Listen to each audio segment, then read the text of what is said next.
Ce lundi 10 avril, Hervé Temim est décédé à l'âge de 65 ans. Pendant plusieurs années, le célèbre avocat pénaliste a partagé sa vie avec l'actrice Valérie Lemercier, qui s'était confiée sur leur relation auprès du magazine Vanity Fair, en 2020. Il était l'un des avocats pénalistes les plus célèbres de France.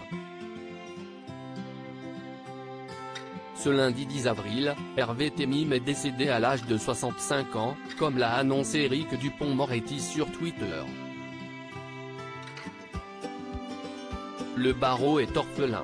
Hervé Temim vient de nous quitter. Il était un immense avocat. Il a marqué toute une génération par son intelligence, son humanité et son talent.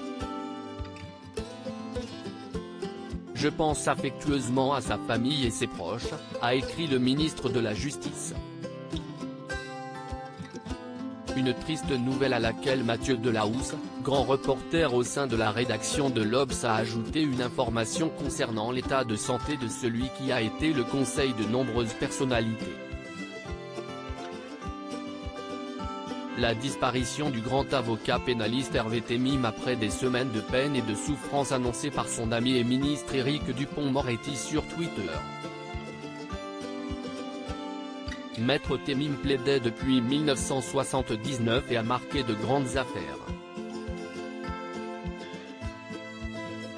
Le barreau en deuil. Hervé Temim et Valérie Lemercier en couple pendant 7 ans. Pendant 7 ans, Hervé Temim a partagé la vie de Valérie Lemercier.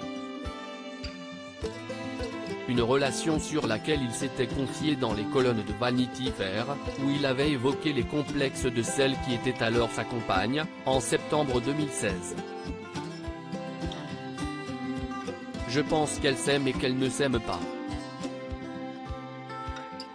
Palais Royal a été une étape importante. C'est la première fois qu'elle s'est trouvée belle à l'écran, même si elle est incapable de le dire. Elle a du mal à se voir. Je crois que pendant des années, elle a voulu consciemment ou inconsciemment ne pas être désirable, avait déclaré le célèbre avocat, qui avait ensuite qualifié l'actrice de femme exceptionnelle dans un portrait que lui avait consacré le magazine en mai 2020. J'ai eu la chance de partager ma vie avec une femme exceptionnelle, avait-il déclaré. Si est-il quelqu'un d'excessif? Il y a de la démesure en lui. De son côté, Valérie Lemercier ne s'est jamais montrée avare en compliments à l'égard de son ex-compagnon. Toujours dans Vanity Fair, l'actrice avait révélé qu'Hervé Temim avait acheté tous les numéros du journal Figaro qui étaient vendus dans leur quartier afin qu'elle ne tombe pas sur les critiques que le quotidien avait écrites sur un de ses spectacles. Hervé avait fait le tour de mon quartier pour acheter tous les exemplaires de peur que je tombe dessus, avait-elle raconté, avant de dévoiler que le célèbre avocat avait accroché une photo d'elle à l'entrée de son cabinet et qu'il achetait des tickets à chaque fois qu'elle se produisait quelque part pour lui porter chance. C'est quelqu'un d'excessif. Il y a de la démesure en lui. À lire aussi Valérie Lemercier, l'un de ses films les plus méconnus débarque sur Netflix.